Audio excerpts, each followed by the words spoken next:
Sudah, Pak. Ya, Pak. Ya, mohon maaf atas keterlambatannya karena tadi juga sempat ada mata kuliah. Ya. Jadi ya saya mulai ya Bapak Ibu. Assalamualaikum warahmatullahi wabarakatuh. Wabarakatuh. Ya, terima kasih atas kesempatannya. Yang saya hormati Bapak Prof. Dr. Ani Gufron dan teman-teman sekalian yang saya banggakan ya. Jadi hari ini saya akan presentasi mengenai perkembangan konsep inovasi kurikulum dan pembelajaran sekolah dasar. Ya, jadi bahasannya yaitu tentang bagaimana konsep dasar pengembangan kurikulum, kemudian tahapan perkembangan kurikulum, kemudian rasionalisasi kurikulum 2013, elemen perubahan kurikulum 2013, kemudian pembelajaran tematik, kemudian pendekatan saintifik dalam pembelajaran tematik, kemudian kebijakan kurikulum Merdeka Belajar. Ya, saya sebenarnya tidak mau membahas tentang kebijakan kurikulum Merdeka Belajar karena ini merupakan sesuatu yang baru bagi saya, ya, yang daerah terpencil. Ya, mungkin nanti teman-teman bisa sharing masalah ini ya. Ya, jadi sebelum masuk pada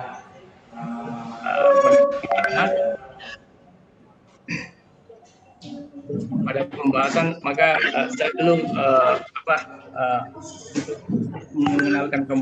mengulang kembali ya tentang kurikulum, perkembangan kurikulum, bahwa ada yang namanya kurikulum 1947,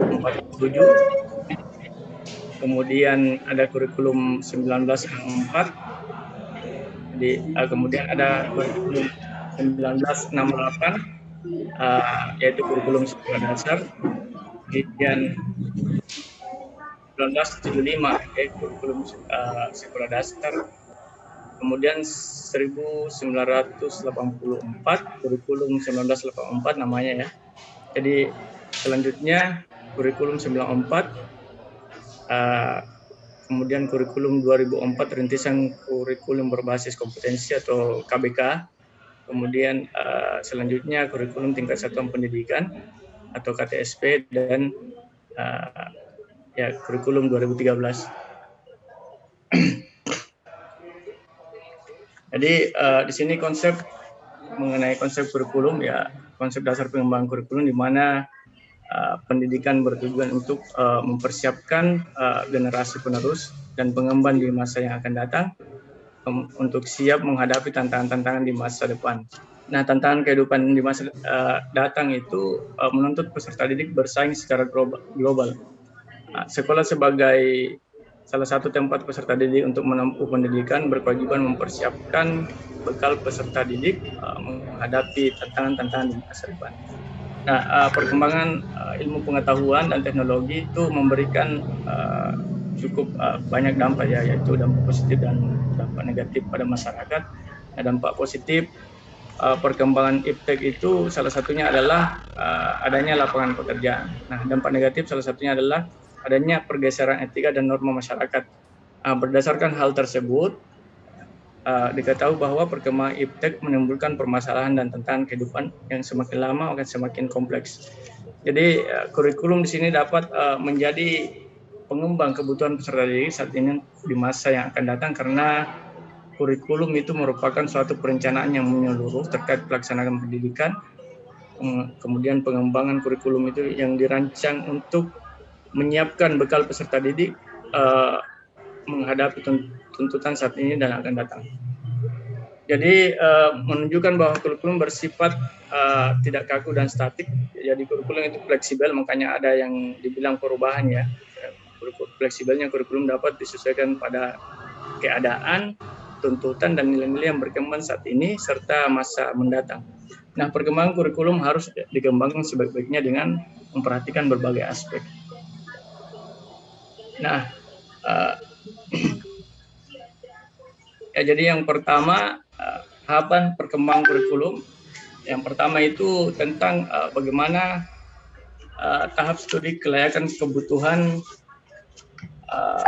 pengembang kurikulum. Ya, jadi di sini tahap ini yaitu melakukan kegiatan analisis, ya, analisis kebutuhan program dan merumuskan dasar-dasar pertimbangan bagi pengembang kurikulum tersebut.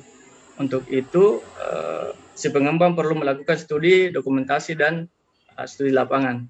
Jadi ini tahapan yang pertama. Kemudian tahapan yang kedua yaitu bagaimana tahapan penyusunan konsep awal perencanaan kurikulum. Nah, di sini konsep awal kurikulum ini dirumuskan berdasarkan rumusan kemampuan. Nah, selanjutnya merumuskan tujuan, isi, strategi pembelajaran sesuai dengan pola kurikulum yang sistematik. Tahapan selanjutnya yaitu tahap pengembangan rencana untuk melaksanakan kurikulum. Nah, penyusunan rencana ini mencakup penyusunan yang namanya silabus, pengembangan pembelajaran, dan sumber-sumber materi lainnya. Jadi tahapan selanjutnya yaitu tahapan keempat, tahap pelaksanaan uji coba kurikulum di lapangan. Nah, di mana jadi setelah melakukan tahap pengembangan, ya, maka dilakukan tahap pelaksanaan uji coba kurikulum. Jadi pengujian kurikulum di lapangan ini dimaksudkan untuk mengetahui tingkat kehandalannya, ya, kemungkinan pelaksanaan dan keberhasilannya, hambatan dan masalah-masalah yang timbul, dan proses dan faktor-faktor pendukung yang tersedia dan lain-lain yang berkaitan dengan pelaksanaan kurikulum. Yaitu tahap pelaksana uji coba kurikulum. Kemudian yang kelima, tahap pelaksanaan kurikulum. Ini tadi uji coba, ya. Jadi ini sekarang tahap pelaksanaannya. Tahap pelaksanaannya terdapat dua kegiatan yang perlu dilakukan, yaitu kegiatan diseminasi, yakni pelaksanaan kurikulum dalam lingkup sampel yang lebih luas. Kemudian pelaksanaan kurikulum secara menyeluruh yang mencakup semua satuan pendidikan pada jenjang yang sama. Kemudian yang tahap ke-6 itu tahap penilaian dan pemantauan kurikulum. Jadi selama pelaksanaan kurikulum di sini, kurikulum perlu dilakukan penilaian dan pemantauan, ya, yang berkenaan dengan desain kurikulum dan hasil pelaksanaan kurikulum serta dampaknya. Kemudian tahap ke-7 yaitu tahap pelaksanaan perbaikan dan penyesuaian, di mana tahap ke-7 ini berdasarkan penilaian dan pemantauan kurikulum diperoleh data dan informasi yang akurat yang selanjutnya dapat digunakan sebagai bahan untuk melakukan perbaikan pada kurikulum tersebut bila diperlukan, atau melakukan penyesuaian kurikulum dengan keadaan perbaikan dilakukan terhadap beberapa aspek dalam kurikulum tersebut. Ya, selanjutnya adalah rasionalisasi kurikulum. Jadi rasionalisasi kurikulum di sini merupakan tindakan yang mengacu pada pergantian tradisi atau nilai, ya, nilai dan emosi sebagai daya pendorong perilaku dalam masyarakat yang rasional untuk meningkatkan sesuatu yang menjadi lebih baik. Nah, rasionalisasi kurikulum 2013 merupakan usaha untuk meningkatkan sistem pendidikan di Indonesia dengan melakukan perubahan-perubahan mendasar pada kurikulum. Nah, pada pasal 1 butir 19 Undang-Undang Dasar nomor 20 tahun 2003 tentang Sistem Pendidikan Nasional mengatakan bahwa kurikulum adalah seperangkat rencana dan pengaturan mengenai tujuan, isi dan bahan ajar serta cara yang digunakan sebagai pedoman penyelenggaraan kegiatan pembelajaran untuk mencapai tujuan pendidikan. Nah, menurut Kemendikbud 2014, pengembangan kurikulum perlu dilakukan karena adanya berbagai tantangan yang dihadapi, baik tantangan internal maupun eksternal. Jadi rasionalisasi pengembangan kurikulum K13 dalam hal ini, ya, dalam sosialisasi K13 oleh LPMP Kemendikbud. Jadi ada tantangan internal, ya, di mana tantangan internalnya di sini yaitu ada beberapa standar, ya. Nanti saya jelaskan, itu ya, standar proses, ya, standar kompetensi, standar lulusan, standar penilaian pendidikan, standar pendidik dan tenaga kependidikan. Mungkin teman-teman semua, ya, sudah tidak asing lagi mendengar ini. Kemudian tantangan bonus demografi. Nah, faktor perkembangan penduduk Indonesia itu yang ditinjau dari pertumbuhan penduduk usia produktif lebih banyak dari usia anak dan orang tua. Jika tidak dibina keterampilannya dan kompetensinya dengan baik, tentulah menjadi beban pembangunan. Sebaiknya jika SDM usia produktif yang melimpah, memiliki kompetensi dan keterampilan akan menjadi bekal awal pembangunan yang luar biasa besarnya ya. Kemudian tantangan eksternal di sini antara lain terkait dengan arus globalisasi dan berbagai isu-isu terkait masalah lingkungan hidup, kemajuan teknologi dan informasi, kebangkitan industri yang kreatif dan budaya, dan perkembangan pendidikan di tingkat internasional. Yaitu semua tantangan-tantangan. Kemudian di sini tadi ya 8 standar ini tadi ya, inilah 8 standar, ada standar isi, standar proses penilaian ya, standar pendidik dan tenaga pendidikan. Jadi mungkin bisa dilihat ya.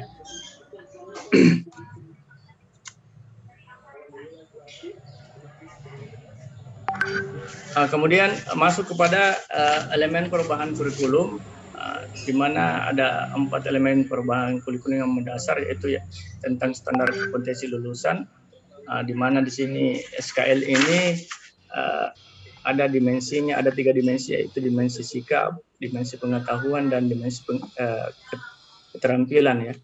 Dimensi sikap ini memiliki perilaku yang mencerminkan sikap orang beriman ya, atau sikap berakhlak mulia, berilmu, percaya diri, dan bertanggung jawab dalam berinteraksi efektif dengan lingkungan sosial dan alam lingkungan di rumah, sekolah, dan tempat bermain. Kemudian dimensi pengetahuan itu memiliki pengetahuan sosial dan konseptual berdasarkan rasa ingin tahunya tentang ilmu pengetahuan, teknologi, seni, dan budaya dalam wawasan kemanusiaan, kebangsaan, kenegaraan, dan peradaban terkait fenomena dan kejadian di lingkungan rumah, sekolah, dan tempat bermain. Kemudian dimensi keterampilannya di sini mencakup sikap sosial dan tindak produktif dan kreatif dalam ranah abstrak dan konkret ya, yang sesuai. Jadi ini merupakan 3 dimensi. Kemudian masuk pada standar isi ya.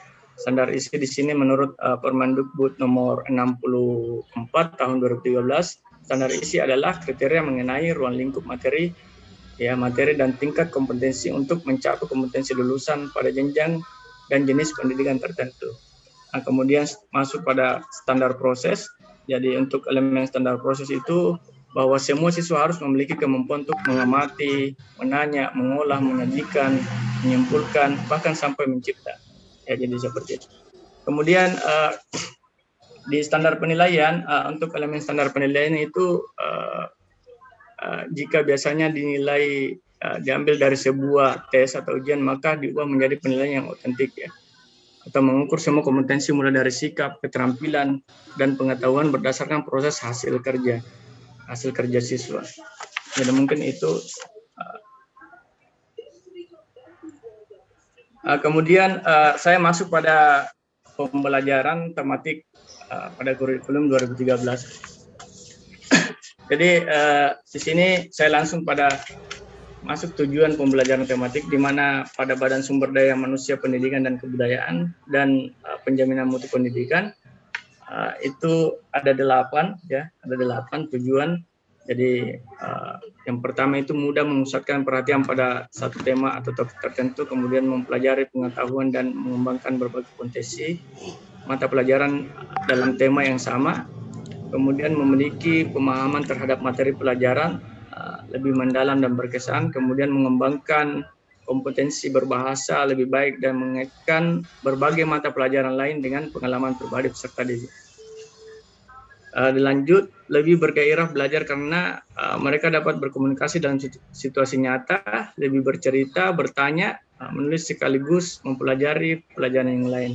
Kemudian lebih merasakan manfaat dan makna belajar karena materi yang disajikan dalam konteks tema yang jelas. Kemudian guru dapat menghemat waktu karena mata pelajaran yang disajikan secara terpadu dapat dipersiapkan sekaligus diberikan dalam 2 atau 3 pertemuan, bahkan lebih dan atau pengayaan. Kemudian budi pekerti dan moral peserta didik dapat tumbuh dapat ditumbuh kembangkan dengan mengangkat sejumlah nilai budi pekerti sesuai dengan situasi dan kondisi. Nah, berhubungan dengan ini, pembelajaran tematik yaitu mengarah kepada pendekatan saintifik dan pembelajaran ya dalam pembelajaran tematik, di mana kurikulum 2017 itu menekankan bahwa pada dimensi pedagogi modern dalam pembelajaran, yaitu menggunakan pendekatan ilmiah dalam pembelajaran. Nah, pendekatan yang dapat dijadikan sistem agar tercapainya pembelajaran yang diharapkan ialah pendekatan saintifik. Ya.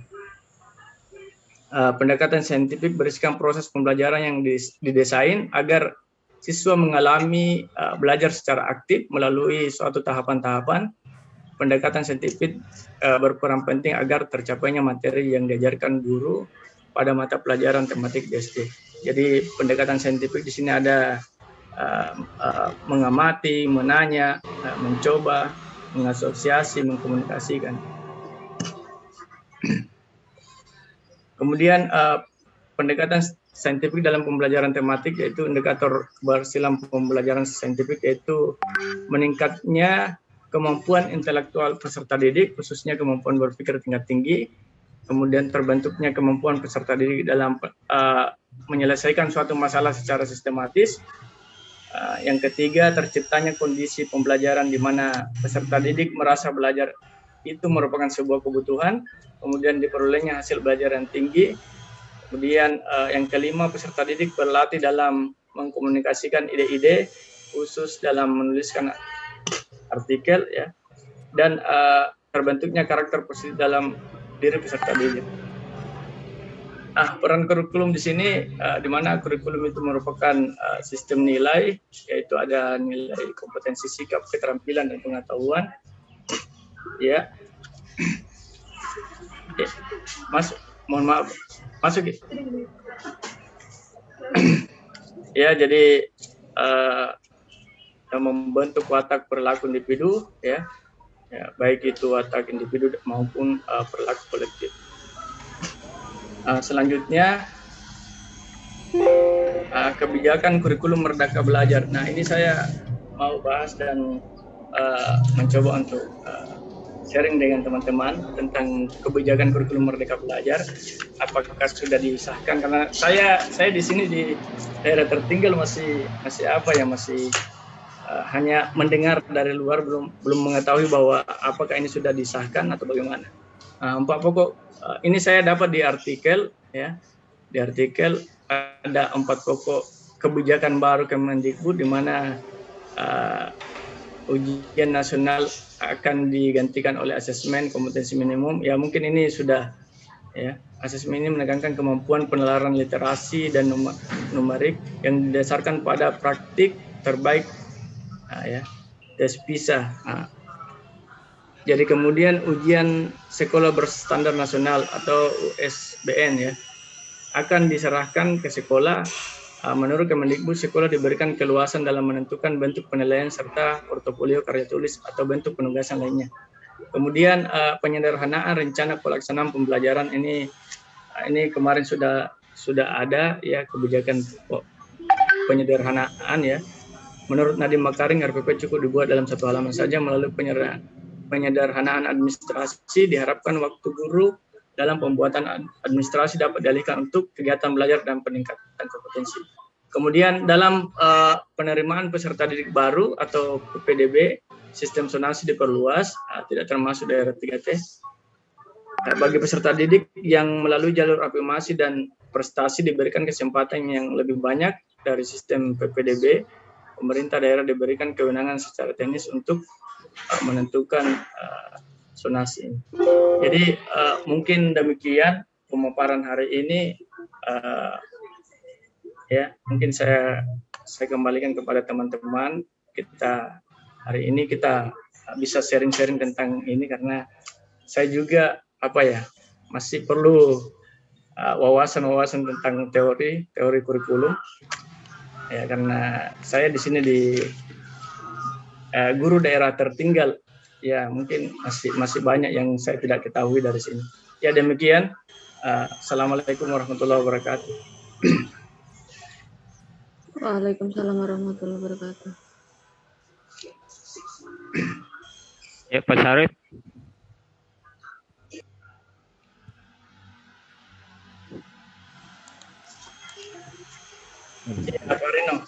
Ya, mohon maaf ini kamera saya matikan karena jaringannya kurang stabil di sini ya. Saya ingin mungkin menanyakan sedikit terkait kurikulum 2013 karena saya waktu 2014 sampai 2017 di sekolah saya daerah terpencil di Maluku itu.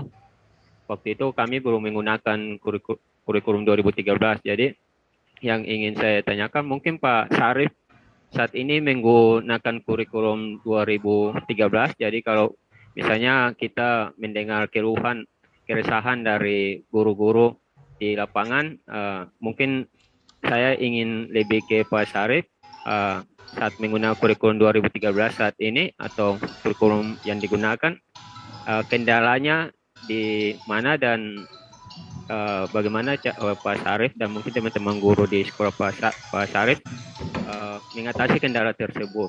Mungkin ini saja Pak Syarif. Jadi lebih ke Pak Syarif sebagai praktisi di lapangan. Terima kasih. Ya. Baik Pak Rino ya. Mungkin kalau saya di sini pengalaman saya, ya Mas, kalau mengenai kendala, sebenarnya masih kendala mengenai K13 karena di sini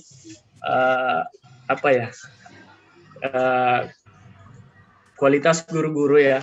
Saya tidak apa-apa saya aneh karena daerah saya di sini masih guru-gurunya itu masih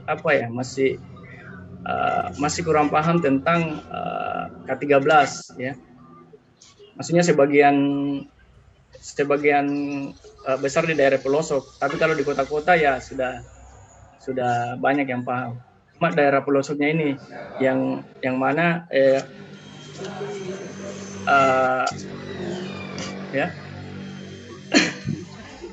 yang mana di daerah pelosok ini masih bagaimana ya, minim pengetahuan tentang K13 ya, minim pemahaman. Dan ketika dilakukan pelatihan tentang K13 toh masih tidak paham juga ya. Tapi kalau daerah-daerah kota ya sudah banyak guru-guru yang bisa, dan tapi pengaplikasiannya juga masih sulit diaplikasikan untuk di daerah saya di sini. Ya mungkin seperti itu Pak Rino kendalanya di sini. Terima kasih Pak Syarif sudah berbagi pengalaman.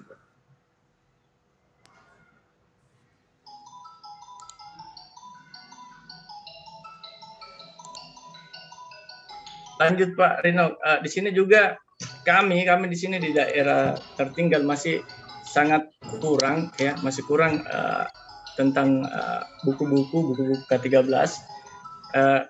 masih kurang karena buku-buku yang kami pakai di sini itu sering telat untuk pengirimannya ya. Kemudian adanya revisi baru kami telat juga ya, jadi yang lama selalu kami pakai di sini, jadi seperti itu.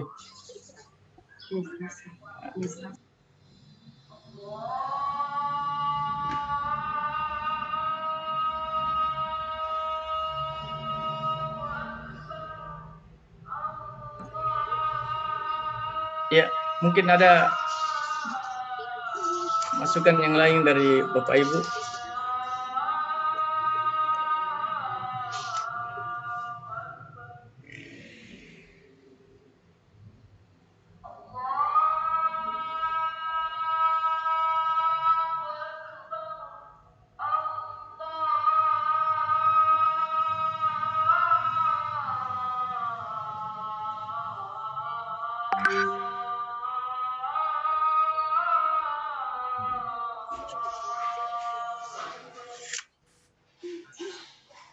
Boleh saya tanya Pak Syarifuddin? Iya Ibu, silakan. Ya ini kan mungkin kondisinya juga tidak jauh berbeda dengan Bangka Belitung ya di tempat Pak ini. Kalau boleh tahu kesulitan terbesar dari guru untuk memahami dan melaksanakan kurikulum K13 itu apa Pak? Karena kalau di Babel sendiri di awal-awal itu memang iya, karena memang itu kurikulum baru, terus guru-gurunya belum paham, terus minta dilaksanakan kan. Nah waktu itu di Bangka Belitung sendiri itu solusinya pertama adalah dengan membuat sekolah percontohan gitu ya. Jadi tidak semua sekolah di Bangka Belitung langsung menerapkan K13 gitu. Itu kurang lebih tahun berapa ya? 2-3 tahun lalu gitu ya. Tidak semuanya. Jadi hanya setiap kabupaten itu ada 2 atau 3 gitu ya yang itu sebagai sekolah percontohan. Itu adalah dalam upaya untuk menyiapkan guru-guru memahami kurikulum K13. Kemudian selain itu juga mengadakan pelatihan bagi guru yang langsung mendatangkan tutor-tutor dari dari pusat gitu ya. Jadi setelah dilatih itu kemudian mereka yang memiliki nilai terbaik ketika pelatihan itu adalah menjadi kayak semacam tutor nasional gitu, yang itu tugasnya adalah melatih para guru di daerahnya masing-masing, sehingga sambil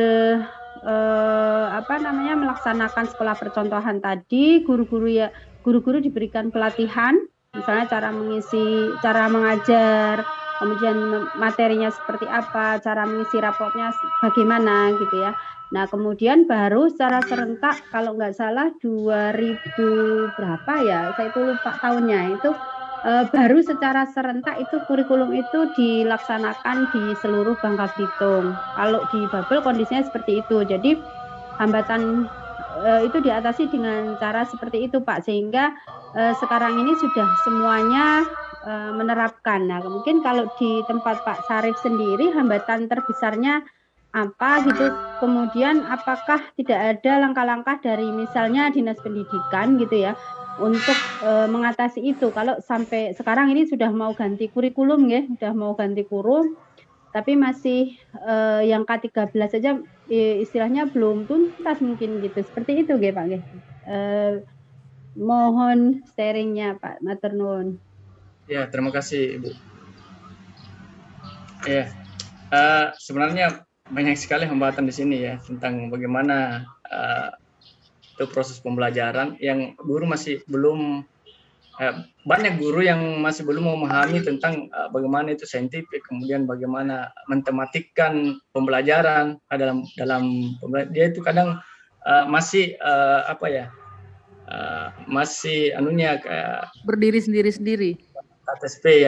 KTSP begitu, berdiri sendiri-sendiri. Jadi di situ banyak kesulitannya, kecuali teman-teman yang ada di kota mungkin sudah banyak yang paham ya, sudah banyak yang paham.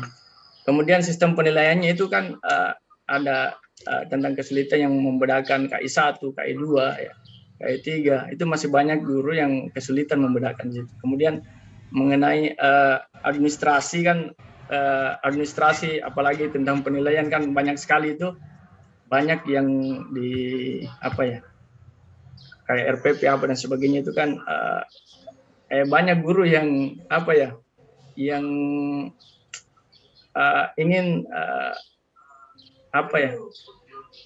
banyak guru mengeluh terkait administrasi ya, mungkin seperti itu. Tidak ada pembinaan dari dinas apa gimana Pak?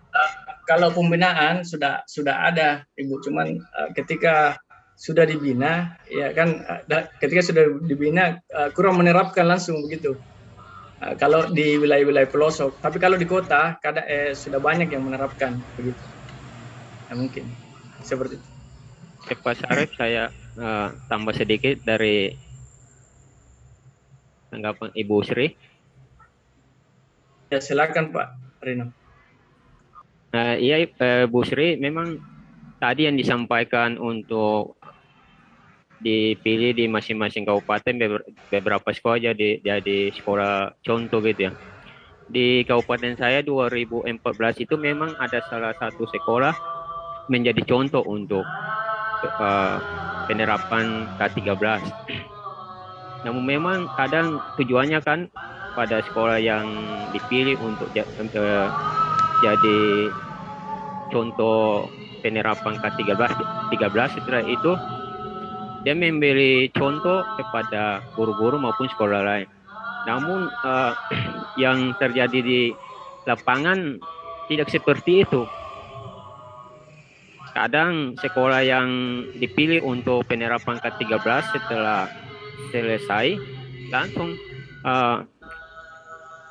mereka tidak menjadi contoh untuk sekolah-sekolah lain. Itu yang terjadi di kabupaten saya. Dan yang menjadi salah satu mungkin masalahnya juga ya, kan kalau di kabupaten saya sekitar 100 lebih lah sekolah dasar. Nah, satu sekolah yang dipilih, terus setelah istilahnya 1 semester ditarik kesimpulan bahwa layak untuk penerapan K13 contohnya di Kabupaten Kepulauan Aru itu. Nah, ini kan uji cobanya kan cuma 1 sekolah, terus keputusannya langsung diterapkan untuk sekolah-sekolah di Kepulauan Aru, khususnya yang di kota, dan yang pasti sekolah-sekolah lain menjadi sangat kaget dengan hal-hal baru, contohnya K13 itu. Dan juga memang ada pendampingan juga dari pihak terkait. Kalau tadi dari Ibu Sri kasih contoh dari pusat, kalau tempat saya itu lebih ke dinas pendidikan. Namun menurut saya dan hasil dengan beberapa teman-teman guru dulu waktu mereka dipilih dari masing-masing sekolah sekitar 2 orang mewakili, memang tidak sempurna apabila kita mendapatkan materi dari yang pakar K13, khususnya dari pusat atau provinsi. Jadi mungkin dalanya di situ ya. Yang pertama di sekolah contoh, terus dari sekolah contoh ditarik kesimpulan. Ibaratnya 100 sekolah, uji coba 1 sekolah, ditarik kesimpulan cocok untuk diterapkan K13. Dan pelatihan juga tidak pemateri tidak tidak memenuhi ini juga mungkin ya, kalau saya tarik kesimpulan seperti itu. Itu dari beberapa sharing dengan teman-teman kami guru di Kepulauan Aru. Mungkin seperti itu, Pak. Izin menambahkan Pak Syarifuddin. Iya, Bu Wulan. Iya. Silakan. Suara saya terdengar? Iya, terdengar, Bu. Silakan. Terdengar. Suara saya terdengar jelas? Terdengar. Jelas. Oke, alhamdulillah. Sinyal soalnya lagi naik turun. Jadi begini, kalau kita mau mengulas memang salah satu kelemahan dari K13, saya bukan mengatakan kelemahan ya, tapi yang sering menjadi bahan teriakannya guru-guru adalah pada sistem penilaiannya. Itu yang paling utama, yang memang sangat butuh waktu untuk berproses. Namun karena kebetulan saya juga adalah salah satu pembicara K13 di provinsi saya, jadi memang ada tahapan-tahapan yang dilakukan oleh LPMP dan Dinas Pendidikan gitu. Jadi ada yang namanya di tahun awal itu sekolah diberi kebebasan, tidak langsung memilih, diberi kebebasan, sudah siap belum menuju K13. Kalau belum maka masih KTSP. Jadi ada prosesnya, jadi tidak serta-merta langsung ketika diterapkan tiba-tiba semua langsung berproses. Kemudian hal ini sejalan dengan USBN. USBN itu mohon maaf kalau salah, USBN 3 tahun terakhir itu kisi-kisinya memuat KD KTSP separuh dan separuhnya memuat KD K13. Itu kenapa terjadi? Karena belum semua sekolah siap untuk menuju K13. Gitu ya. Jadi ada rentang waktu gitu untuk proses belajar. Nah, biasanya selain sekolah contoh, LPMP maupun Dinas Pendidikan itu akan melatih pioner pada masing-masing sekolah. Jadi masing-masing sekolah itu akan disiapkan minimal 2 sampai dengan 3 kandidat. Yang nanti jika teman-teman di sekolahnya mengalami kendala, ada tempat bertanya yang tidak jauh. Nah, mungkin ini yang terjadi kalau di Kota Pontianak. Nah, mungkin yang mengalami kesulitan seperti Pak Syarifuddin yang di daerah itu adalah kendalanya adalah kalau di daerah terpencil itu kan minimnya sumber daya gurunya ya. Satu sekolah mungkin hanya, halo? Iya, Bu. Iya, Ya. betul. Satu sekolah itu mungkin tidak lebih dari 10 guru, bahkan 5 pun tidak mungkin ya Pak. Itu juga Ya, yang menjadi betul, salah betul. satu kendala kenapa K13 akhirnya tidak terlalu terserap dengan baik di daerah terpencil gitu loh. Jadi kalau analisa saya pribadi bukan salah kurikulumnya, tapi mungkin karena kurangnya sumber daya guru tadi gitu. Seperti itu. Terima kasih Pak Syarifuddin. Terima kasih Pak Ulan. Mungkin ada masukan tambahan lagi dari Bapak Ibu. Saya Mas, ingin Mas. Ya, silakan Pak. Ya, Bukan baik. menambahkan lah ya, tapi sharing atau menginginkan jawaban dari teman-teman semua atau Mas Syarifuddin. Yang pertama berkaitan dengan pengembangan atau perubahan kurikulum itu sendiri. Sebenarnya perubahan atau pengembangan itu apakah bisa langsung secara strukturnya, SKL-nya, KIKD atau hanya di materinya. Jadi definisi kurikulum itu utuh itu atau hanya bagian-bagiannya. Itu mohon pandangannya secara teknis karena Bapak Ibu banyak yang di sini guru nggih atau kepala. Itu yang pertama.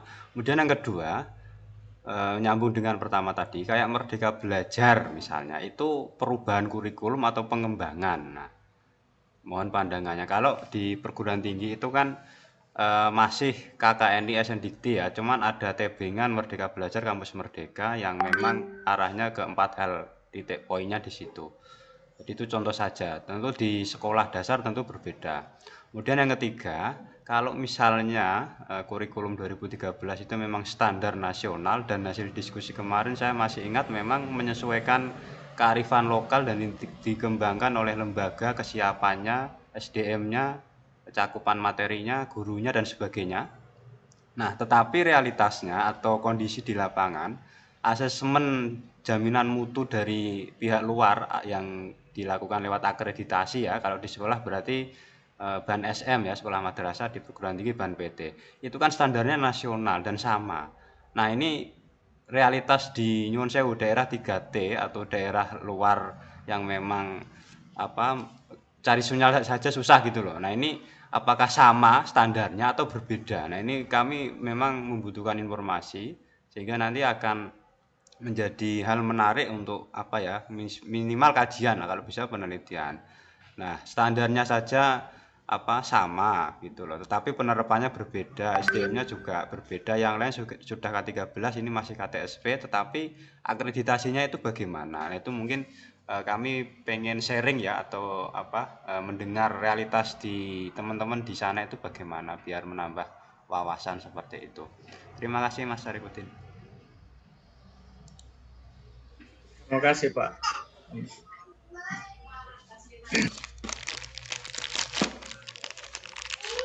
Ya, ini tadi sempat ditanyakan tentang kurikulum Merdeka Belajar. Saya juga masih bingung juga masalah kurikulum Merdeka Belajar, karena apakah dia berupa pengembangan atau bagaimana ya? Saya tidak tahu juga Pak. Jadi mungkin bisa teman-teman yang akademisi ya mungkin bisa membantu kami bagaimana kebijakan kurikulum Merdeka Belajar itu. Ya. Boleh saya menambahkan Mas Syarifuddin? Ya. Masuk Halo? Pak. Ya Pak Rus ya. Oh ya, baik. Baik, terima kasih. Ya, sekedar menambahkan saja ya, mungkin juga menjadi gambaran bagi Mas Ibra dan teman-teman. Jadi kalau di sekolah dasar atau di pendidikan dasar itu memang saya lebih mengamati bahwa Merdeka Belajar itu merupakan pengembangan Mas Ibra. Secara itu kan kita masih memakai kurikulum 2013. Ya. Nah, seperti itu. Sebetulnya itu ada kata-kata merdeka itu Mas. Kata merdeka itu taknya alurnya dalam sebuah pembelajaran yang pertama mulai dari yang M-nya, mulai dari. Kemudian yang kedua nya ME itu gitu. Kan MER, mer gitu. R-nya itu ruang kolaborasi gitu. Mas Nah, Rois kemudian putus. R-nya Mas mungkin Iya, videonya putus-putus. dimatikan dulu enggak apa-apa kalau sinyalnya lemah itu.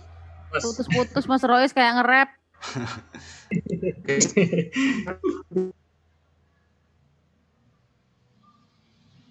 Nah, hilang.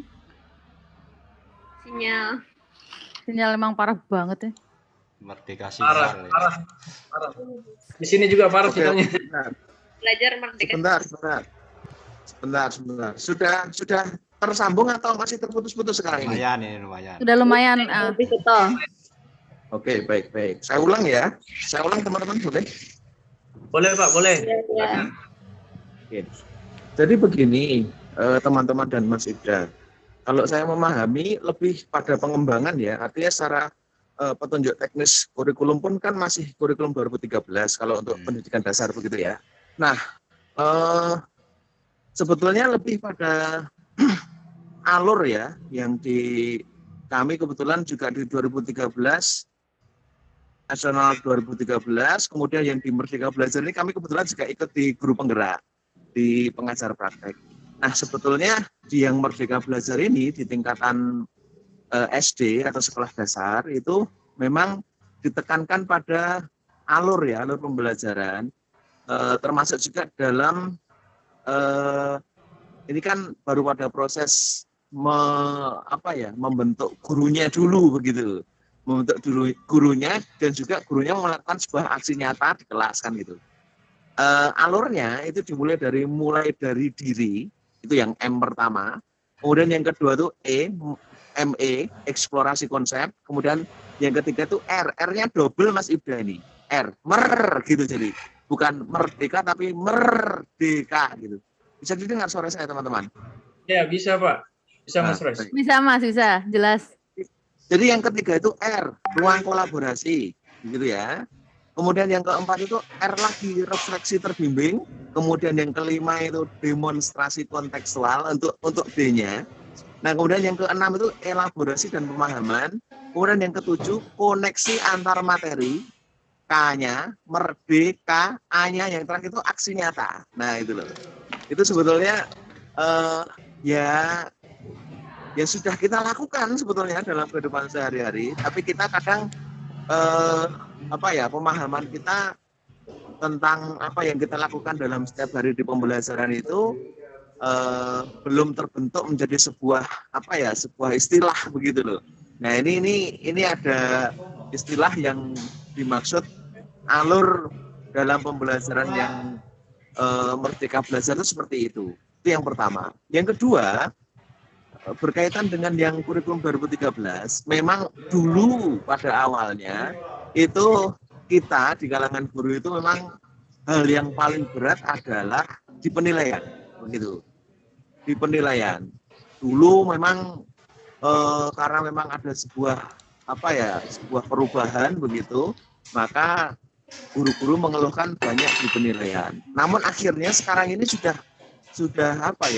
biasa, kami sudah biasa di lapangan pun guru-guru sekarang banyak pengembang untuk program penilaian kurikulum 2013, bahkan free pun juga banyak. Nah, ini sebetulnya yang perlu dibentuk adalah ya ini tadi koneksi antar guru ya.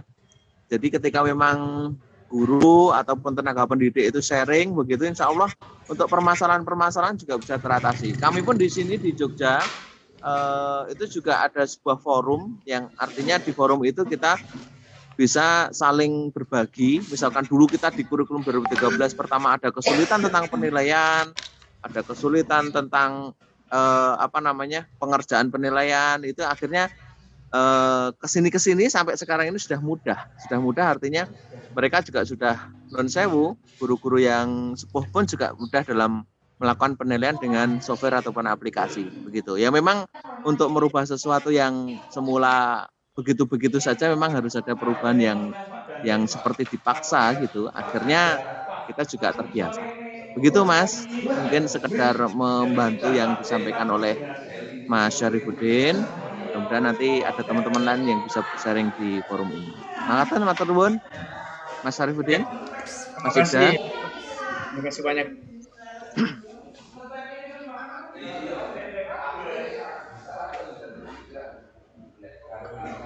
Izin menambahkan lagi Pak Syarifuddin. Ya, silakan Bu Ulan. Terdengar? Ya, terdengar Bu. Nah, iya. Menjawab dari pertanyaannya Pak Ibda tadi, saya setuju sependapat sama Mas Rois. Jadi memang kalau saya nggak tahu kalau di perguruan tinggi mungkin Merdeka Belajar itu merupakan satu bagian dari kurikulum ya. Kalau kita berbicara kurikulum berarti kita berbicara muatan KD, tujuan pembelajaran, capaian pembelajaran. Nah, kalau di sekolah dasar tuh memang masih K13. Hanya pengembangannya itu memuat konten-konten Merdeka Belajar. Gitu ya alurnya. Jadi mengembalikan, jadi mungkin kalau di awal itu beberapa guru berpendapat bahwa K13 sulit sekali gitu ya, K13 pendalaman materinya kok luas sekali gitu. Nah itu dikembalikan lagi pengetahuan guru-guru bahwa sesungguhnya pembelajaran itu adalah yang dikembalikan kepada hakikatnya. Jadi benar-benar membuat anak itu merasa nyaman berhamba kepada anak seperti itu. Kemudian kalau kita kupas kembali, kalau terkait RPP 1 lembar, RPP 1 lembar itu baru SE nomor 14, belum PP. Jadi kalau kita lihat korelasinya dengan akreditasi, poin-poin penilaian akreditasi, itu memuat 9 komponen yang tidak terjawab pada RPP 1 lembar. Ya, ini sebenarnya juga adalah kesenjangan kebijakan yang sebenarnya bertabrakan gitu ya.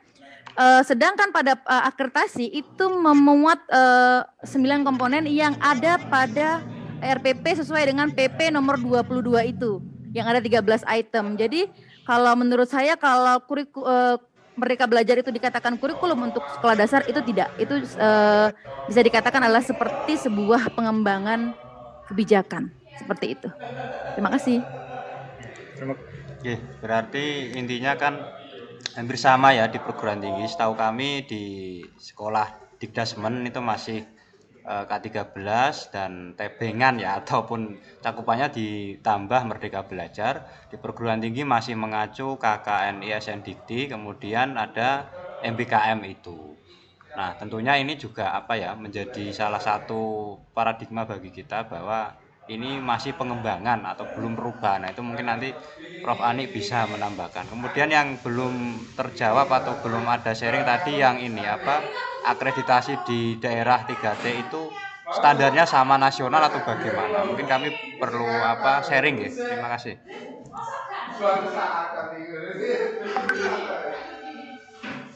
Bagaimana Mas Ibda? Akreditasi itu Bang? Di daerah 3T Mas. Akreditasi itu hanya Pak Syarifuddin yang dijawab kayaknya. 3T itu loh. Sama dengan standar di ban SM atau memang ada spesial gitu loh. Ya, mungkin saya bisa menjawab. Kalau akreditasi standarnya sama Mas. Ya, sama juga di daerah terpencil. Ya, pokoknya semua harus memenuhi 8 standar itu, standar proses, kompetensi kalau diakreditasi. Jadi sama diratakan semua. Ya. Cuman kurang tahu kalau masalah RPP-nya ya, RPP apa dipakai, apakah K13 atau masih KTSP ya. Kalau masalah pembelajarannya nanti, maksudnya kalau dipantau pembelajarannya. Kalau anunya sama ya.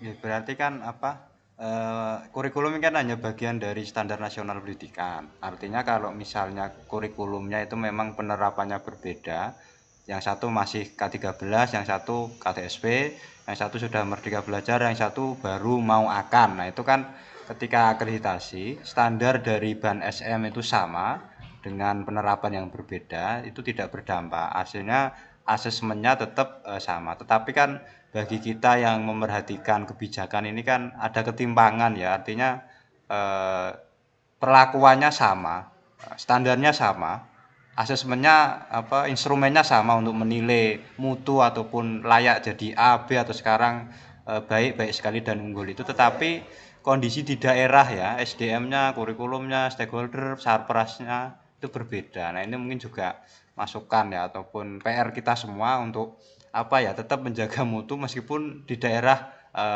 tidak seperti di kota-kota seperti itu. Jadi menurut saya pandangannya kok gitu. Terima kasih. Ya, terima kasih Pak. Mungkin Prof. Anik bisa memberi pencerahan tentang ini.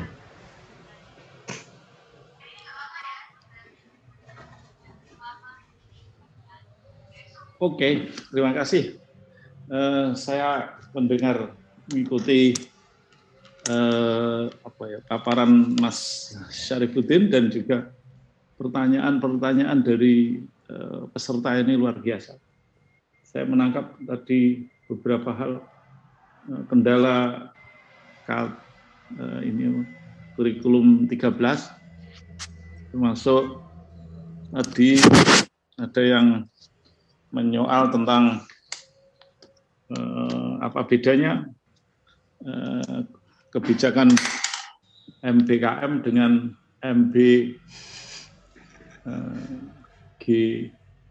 GP. Apa itu MBGP? Itu Merdeka Belajar Guru Penggerak dengan Merdeka Belajar Kampus Merdeka. Ini yang kadang-kadang ini yang terjadi di ini lapangan ini kadang terlalu dilebih-lebihkan, euforianya tinggi. Istilahnya apa? Betek ini BT apa namanya? Bahasa sekarang apa namanya? Betek apa namanya? Apa Mbak? Lebay, Prof. Apa ya? Berlebihan itu loh istilahnya, Mas. Lebay ya. Lebay. Bukan BT. Kalau BT itu apa? Marah. BT itu marah, Prof. Moodnya itu. Ya, lebih atau apa ya? Itu berlebihan itu Mbak Zila. Lebay. Ya itu. Ya, contoh saja sekarang Lebay, Prof. Lebay. Ya, contoh saja. Kalau Mbak Zila itu, Prof.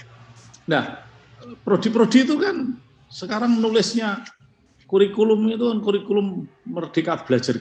Nggak pernah ada tuntutan seperti itu. Ya. Ini sebabnya tadi Bulan memberikan ulasan-ulasan tetap di sekolah itu kurikulum 13 memang realnya gitu. Cuma ada beberapa hal yang dirubah sesuai kebijakannya itu.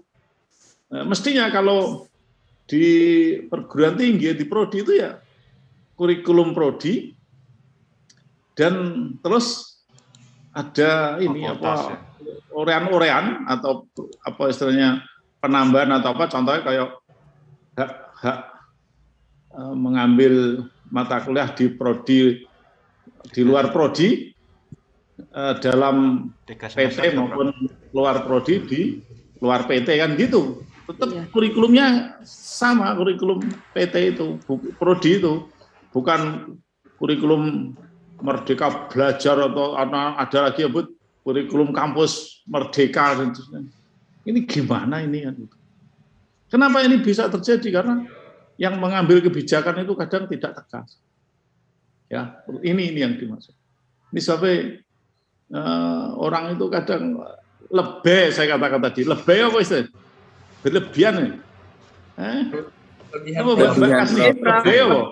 Berlebihan ya? Berlebihan, okay. Mbak Hesti apa namanya lebih? Kalau di Salatiga apa namanya lebih? Apa nggih, Prof? Waduh, ini. Nggih, over kami, Prof. Berlebihan itu kan. Memang Salatiga itu saya hidup 3 tahun di sana itu rano kemajuan blas ning kono iku. Lebih kuat ini nilai konvensionalnya itu. Isone ning Salatiga itu yang ngaji ini dan seterusnya. Tapi ya enggak lah, saya kira. Mungkin saya aja yang enggak merespon yang ada di sana itu. Ya ini yang apa namanya yang terjadi. Terus yang berikut itu kendala K13 itu kendalanya itu ya menurut saya itu ada di guru ya, dan kedua itu ada di ini pihak pengantar itu, pihak tengah. Pihak tengah. Contoh saja gini, Bulan mana Bulan? Halo Bulan, mana saya, Bulan? Prof. Oke, Prof. Oke. Nah ini kan Pripun, Prof? iya, kesan saya itu kan gini. Kurikulum 13 itu kan kadang-kadang seperti proyeknya orang-orang dinas. Padahal dinas sendiri saja nggak tahu tentang kurikulum itu. Itu termasuk proyeknya ini kepentingan orang-orang yang diundang IHT. Gitu? Kepentingan politik.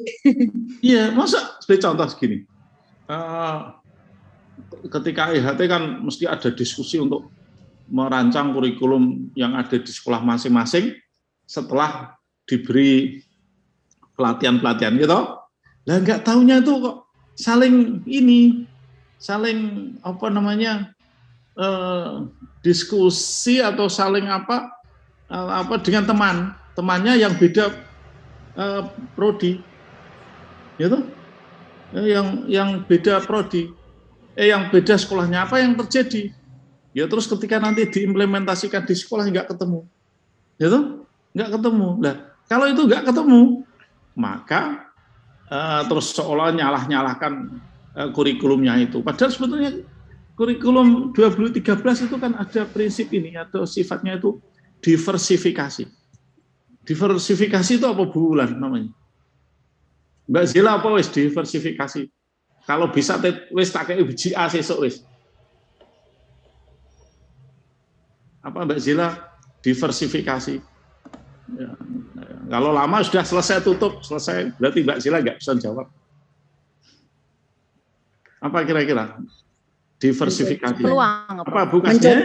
Mencoba peluang. Enggak, bulan apa bulan diversifikasi. Enggak tahu toh. Mbak Hesti wis walaupun dosen IAIN. Mencoba. Salah kabeh. Enggak. Mas Zuri apa? Ini Prof. Prof mencoba menjawab boleh, Prof? Ya, silakan jawab dia. Ini mencoba mencari keuntungan dalam sebuah situasi. Salah, enggak ketemu itu. Ini apa Mbak Zila? Keragaman. Ya, keragaman itu. Tapi ini enggak ada hubungannya dengan besok nilai kamu A, bukan? Karena tadi sudah terlambat. Ya. Nah, keragaman ini artinya apa? Bahwa kurikulum itu diimplementasikan atas dasar kebutuhan dan kondisi sekolah masing-masing. Itu standarnya sama SKL gitu, tapi dalam hal implementasi beda. Ini nggak ditangkap itu. Maka yang terjadi ya terus rancangan kurikulum terlalu tinggi, rancangan kurikulumnya tidak membumi dasarnya, itu penyebabnya.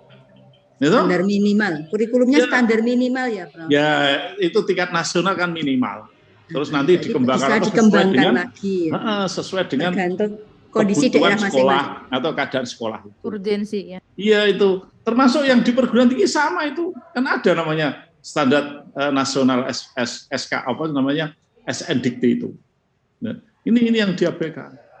Maka apalagi kalau ini berlomba mosok saya yang diberi tambahan sangu sekolah lebih dari teman sebelah kok standar saya kok lebih kecil. Itu mestinya enggak demikian, mesti harus melihat kondisi real atau kebutuhan yang ada di sekolah itu. Nah, kondisi real kan mungkin ada kaitannya dengan sarpras, terus kemudian kemampuan guru, lalu latar belakang siswa dan seterusnya, ini harus dihitung. Nah ini. Lalu yang kedua, selain itu guru dan IHT-nya itu atau instrukturnya itu orang ngerti persis jati diri dari K13. K13 itu kan PPK itu, penguatan dengan karakter. Gitu? Iya, PPK. PPK penguatan pendidikan karakter. 5 nilai. Itu lepas ini. Ya. Ini sebabnya kan K13 itu kan berkali-kali ada perbaikan toh. Itu Bu Bulan. Saya nangkap 3 kali perbaikan. 15, 17, terus yang terakhir ini. Sekarang ini ya toh 15, 17, terus mungkin terakhir ini, ya toh, yang itu rame tentang merdeka belajar dan seterusnya. Ini yang jadi problem. Gitu. Saya senang bicara ini, tapi karena saya nggak pernah diajak untuk rembukan Jakarta. Saya pernah awal-awal ada kegiatan-kegiatan itu tak berikan ke teman itu, terus akhirnya teman itu ya juga nggak mau untuk diskusi dengan saya lagi. Ya inilah orang itu kan saling cari kesempatan yang ini dan seterusnya. Yang seolah iya, tapi ya nggak apa-apa. Saya itu juga di UNY itu menjabat, berarti kan nggak bisa terus ambil sana ambil sini dan seterusnya. Itu nanti tangannya kan 5 atau 4, padahal tangan saya hanya 2, gitu, dan seterusnya. Nah, ini yang terjadi.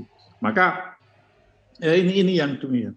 Nah terus gimana untuk mengembalikan bisa sesuai kebijakan dengan empirik?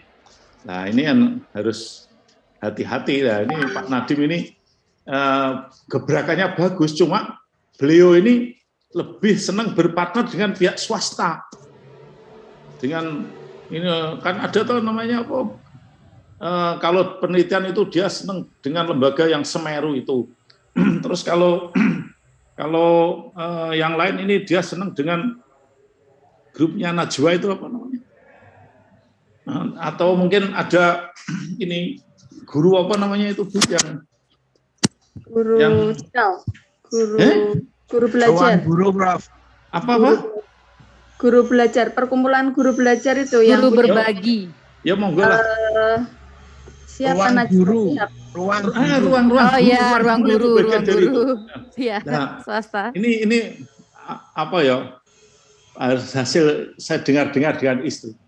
Istri saya juga guru. Dia itu katanya begitu mengapresiasi dengan produk dari ruang guru itu katanya. Dan bahkan ruang guru itu sudah semakin luas jaringannya, ya ini. Dan cara-cara menyampaikan materi katanya lebih bagus daripada guru formal. Ngene carane piye coba? Gitu? Maka ini yang menjadi tantangan bagi kita. Ya, inilah yang menarik. Saya boleh untuk share sedikit file. Boleh, Prof. Boleh ya? Benar ya, ya? Boleh ya? Boleh banget. Ya, Prof, boleh. Banget, Prof. Ini Bu. Wah, gambarnya asik ini. Gambar ini menarik ini. Ini kan nggak lepas dari ini, dari mengelola perubahan inovasi. Nah ini pengantarnya begini. Ini kelihatan nggak? Kelihatan? Kelihatan, Prof. Coba ini dibaca. Kelihatan, Prof. Ya. Nah ini setiap perubahan pada manusia, struktur dan organisasi pada ini perubahan ini untuk inovasi. Terus yang berikut, nah ini perubahan karena tidak konstan, terdapat variasi derajat dan arah, menghasilkan ketidakpastian dan tidak terduga, lalu menciptakan ancaman sekaligus ini. Ini faktor pendorong perubahan, terus jenis perubahan. Ini nanti kayak saya tak lihat yang ini inovasinya. Ini terus pada mulai proses perubahan ini, metafor saya lautan tenang. Nah, ini ya tentang kondisi yang dihadapi manajer saat itu. Ya, terus ya, ini berikut. Ini ya perubahan ini arus jeram yang luar biasa. Ya, ini jenis perubahan ini berupa struktur dan teknologi sampai personal. Dan ini melingkupi juga yang ada di dalam kurikulum itu. Ya, ini yang berikut. Mengapa kebanyakan orang menentang perubahan? Ini. Terus berikut ini. Nah, inovasi ini sekarang ketemu inovasi. Ini inovasi gagasan baru yang diterapkan untuk apa ini? Memprakarsai atau memperbaiki suatu produk atau proses. Nah ini sebabnya inovasi kurikulum pembelajaran, seberapa gagasan-gagasan kita itu untuk kepentingan itu. K13 itu merupakan bagian dari inovasi. Tapi nilai apa? Ya itu tadi saya katakan PPK itu, ya, penguatan pendidikan karakter sebetulnya. Nah ini ya contohnya. Nah ini beberapa inovasi. Apa beda kreativitas dengan inovasi? Beda. Ya, kreativitas itu mengkombinasi ide dengan jalan yang unik sehingga menimbulkan perbedaan hasil dari proses kreativitas. Ya, ini.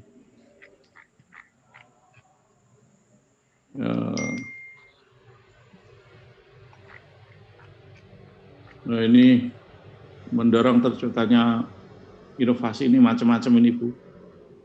Terus yang ya ini variabel struktural, variabel SDM, variabel budaya. Ini klop. Nah, sekarang globalisasi yang itu bagian dari kultur, ya kita adalah bagian dari dunia, dunia itu kita ada di dalamnya, maka itu yang terjadi. Ya, ini. Ini oke. Jadi ini Ibu yang harus itu. Oke, saya tambah yang lain.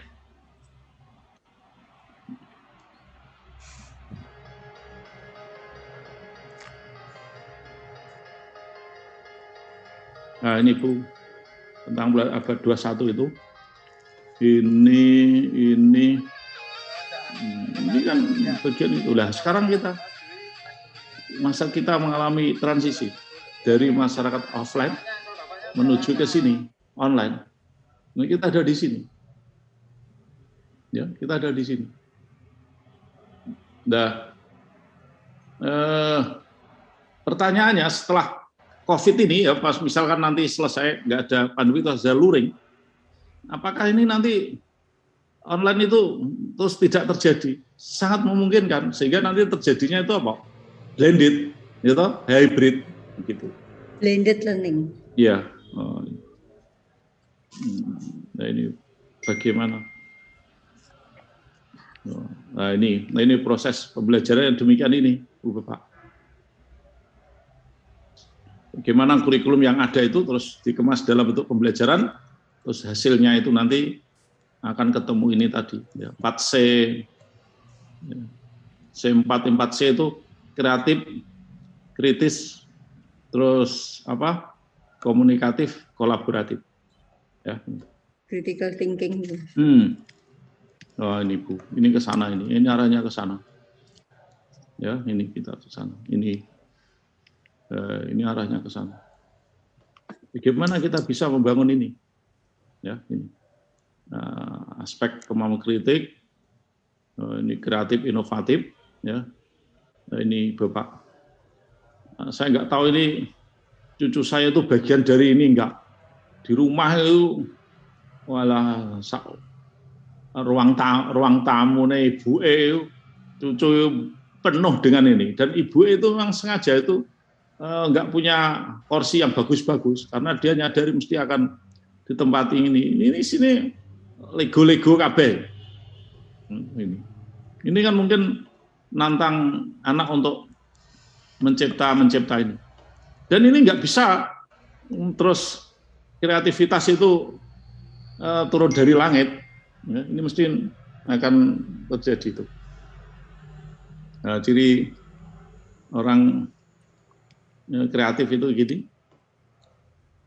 Ini kreatif itu menanggapi masalah ini. Ya, terus ini gimana dalam pembelajaran? Ini discovery, pendekatan inquiry, terus menggunakan teknik sumbang saran, contoh storyteller mengawali berpikiran, mengakomodasi berpikir divergen melalui soal. Terus ini pasca pembelajaran memberi penghargaan, terus ini meningkatkan pemikiran kreatif melalui banyak hal. Ini Pak Syafruddin yang harus Pak Syarifuddin yang harus diupayakan. Terus yang berikut ini komunikasi ini juga penting.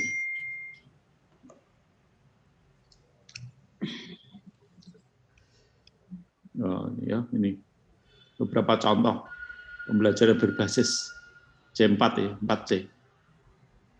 Ini SCL ini sudah biasa ya. Nah, ini Ibu Bapak jenengan mau memberikan anak itu yang mana? Kalau 90% ingatan anaknya itu kuat, ini doing the real thing. Tapi kalau jenengan 10% aja karena gajinya kecil, ya monggo aja. Anak suruh untuk ngapal. Gitu. Ini kan gitu aja. Ini semua nggak lepas dari keikhlasan jenengan. Ya. Guru-guru matematika, guru bahasa Inggris ini memang sengaja untuk membuat skenario biar dia itu murid-muridnya gantung ke dia. Maka ini yang terjadi. Sampai guru yang baik adalah guru yang ikhlas memberikan semuanya itu setulus hati. Tidak ada embel-embel wani piro ini nggak pas ya. Nah ini pembelajaran yang dikehendaki sesuai dengan ini SNPT. Nah, ini proses pembelajaran yang dikehendaki SNPT. Nah, ini. Nah, ini juga sangat luar biasa ini. Gitu. Nah, ini beberapa metode pembelajaran yang bisa dipakai. Oke ya, bagus ya ini ya. Dan jenengan nggak usah share ya file ini ya. Ya, Bro. Share, Prof. Bagus nih. Pengen, Prof. Pengen apa nggak pengen? Pengen, Prof. Pengen, Mau, Prof. Mau, Prof. Ya. Ya ini terus Nah, ini itu mungkin Mbak Vera. kalau ini Pak Sarifudin ya pengen ya Pak ya. Pengen tahu. Semua pengen Prof. Bisa Prof. Aku nggak kepengen aku. Oke, saya nambah lagi. Ini kelihatan nggak? Kelihatan, Prof. Nah, ini metode-metode inovatif yang bisa mengajak anak itu untuk kreatif. Yang pertama ini evolusi, ya. Yang kedua itu sintesis, lalu yang ketiga itu revolusi, lalu yang keempat itu mengubah arah. Ini yang tadi saya katakan perkembangan inovasi ya. Ini yang harus kita upayakan. Dan ini terjadi juga dalam pembelajaran. Seberapa jenengan bisa untuk ke sana. Gitu. Nah, ini nanti coba diupayakan. Oke. Saya kira ini tambahan saya. Saya mau ini Zoom dengan Win Surabaya. Oke, Prof. Cuma pesennya yang jenengan apa ini di share gitu ya? Share, Share ke grup kelas, Prof. Di grup kelas. Dapat oleh-oleh. Oleh-oleh apa? Nggak usah wani, Bro. Karena sudah digaji per pertemuan ini seneng harus banget. ikhlas tulus ya, Prof. Ya, ikhlas tulus gitu. Dan itu kan ya, alhamdulillah. Ya, ada pertanyaan apa yang ingin disampaikan? Cukup? Cukup, Prof. Cukup. Oke, tapi saya mau absen dulu. Nunjukkan ke jenengan kalau sudah absen. Hadir. Osek, Pak. Susu aja. Sepertinya hadir semua. Hadir semua? Hadir, Prof. Hadir, Prof. Ya, Kelihatan semua, Prof. Ini, Prof. Ari Susandi hadir, Ari Susandi. Nah, ini Hadir, Pak. Ini kelihatan nggak ini? Kelihatan, Pak. Kelihatan, Prof. Kelihatan, Prof. Ini apa ini? Yang saya ini. Inovasi kurikulum dan pembelajaran kurikulum. Oke. Input baru. Ini tanggal berapa? 22 September. Tadi kajiannya apa? Inovasi kurikulum. Inovasi kurikulum dan pembelajaran SD, Pak.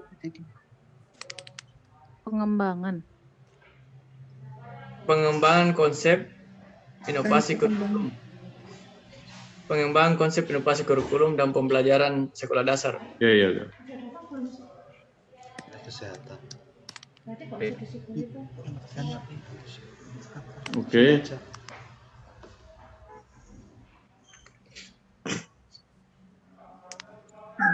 Oke, ini Bu Sri Sugiyarti, Mas Adi Susandi, Mas Arifuddin, Rino, Muhammad Rus, Mbak Bukasni, Pak Bendari, Amilullah. Hadir, Prof. Hamidullah, terus Hadir, Prof. semua datang ya. Ali Fakhrudin. Semua hadir, Prof. Hadir, Prof, semua. Ya. Hadir, Prof. Yang terlambat Zila saja tadi ya.